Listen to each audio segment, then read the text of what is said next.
The care economy, the sectors that involve paid and unpaid care, including childcare, elder care, and healthcare, is one of the fastest expanding economic sectors globally. But the COVID-19 pandemic has highlighted how fragile the care economy is around the world, and the urgent need to value all care work as essential for healthy and thriving societies. In January and February 2022, the Institute for Gender and the Economy hosted a 4-day research roundtable on care work in the recovery economy. We convened over 60 researchers and practitioners from around the world to provide insights from cutting-edge research and work on the future of care. Here are some key takeaways from our speakers.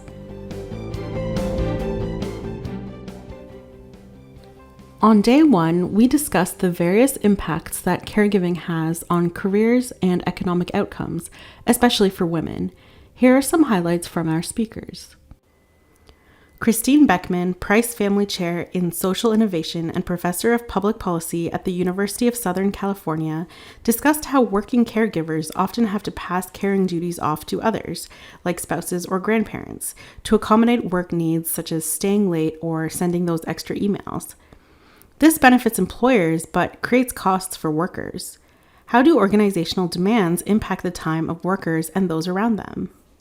Organizations really benefit from these temporal resources that employees might have, and the extent to the employees can really call on the time of others. And it really privileges workers who have these informal resources that can be dedicated to supporting these time cascades of work demands that are being asked of them. Also, I think the importance of the organizational culture, the organizational context, and those personal relationships to try and protect where we see workers trying to protect each other. But those are local interventions, they're personal relationships, they're not part of the organizational structure, they're not part of the organizational policy. And that's really the only way people are able to sort of protect these cascades from sort of impinging on their personal lives. Tracy Dumas, Associate Professor of Management at Ohio State University, shared her research on how the pandemic has resulted in the blurring of personal and professional boundaries, and how women with caregiving responsibilities have been forced to sacrifice time either at work or with their kids.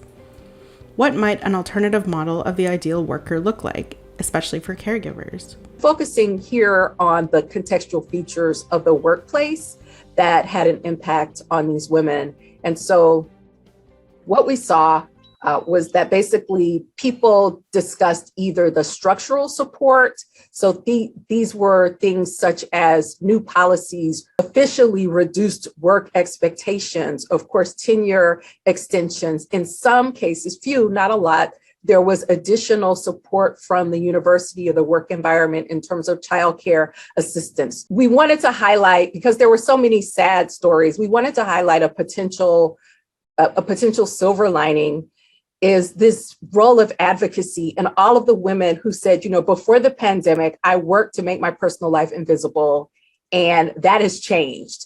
And that's not serving me, and it's not serving the broader community. And I felt that this might be parallel to seeing organizations who are to some degree becoming aware and making some commitments to looking at policies that they can adjust. And so we've seen a number of companies sign pledges that they are going to make changes to their work-family policies. Day 2 was about care workers and migration and how our economy has generally neglected to prioritize well-being of people doing this essential work. Here's a bit about what we learned. Elizabeth Dewey, Associate Professor of Economic Analysis and Policy at the University of Toronto, discussed how the quality of work and training for care workers is a necessary care policy focus. The conditions of work are the conditions of care. So how can we ensure paid care work is properly valued?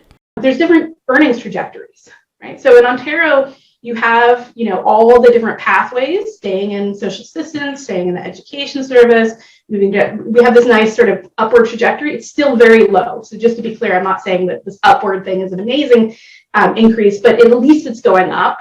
If you're looking at, in Quebec, in childcare workers, 5 years out, you're making the same amount of money as when you started. And not terribly surprising, and we all know this in this group, is that if you're making more money at the beginning of your career, you're more likely to stay in that career. And I think this is going to be a very important point to keep hammering in this policy shift, is that if people are paid significantly less, they're leaving the industry. And so if we want to get all these spots and not take 45 years to train enough early childhood educators to stay in the system, we're going to actually have to, change the earnings levels.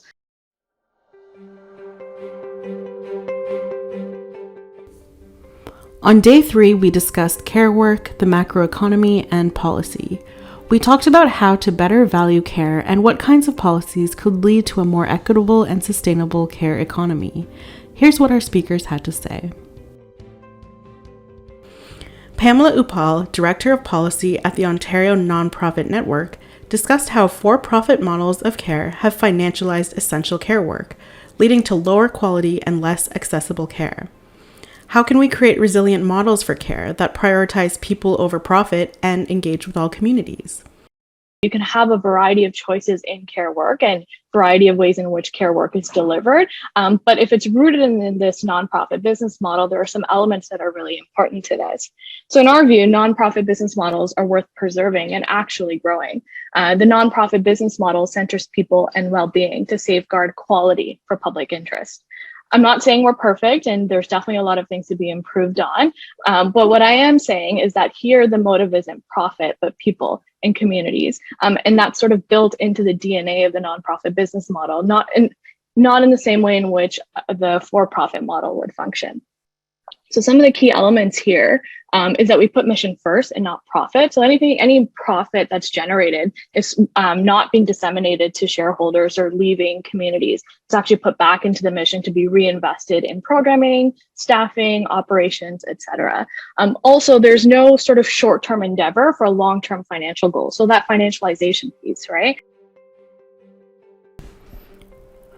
Rafael Gomez, Professor and Director of the Center for Industrial Relations and Human Resources at the University of Toronto, discussed the scope and future of the care economy. How will the care economy be affected by new technologies that are shaping the future of work? Theoretical rationale that when you have low amounts of technology added to some sort of continuum, you're bringing more technology to a job, you're actually upskilling work. The problem is when you go into this very high realm of technological adoption, it can outsource the person altogether. You don't need the person. So that's the danger, or you reduce the job to something that's very low skilled. There's a difference though. There's some jobs, because they don't have little human contact, you can reduce the person out or just make their skills so low it doesn't matter, they can push a button. But jobs that require high human contact can benefit from the right technology. And this is good in two ways, because their work becomes more productive, and therefore the higher wages you have to pay to these people to continue working in these sectors can be justified and can be made more sustainable over time. So that's where, great discussions we had last week about professionalizing these sorts of occupations. I think the dangers that come with that were raised last week around jobs that then create barriers to entry for people who actually have the skills, but who might not be recognized or credentialed as such.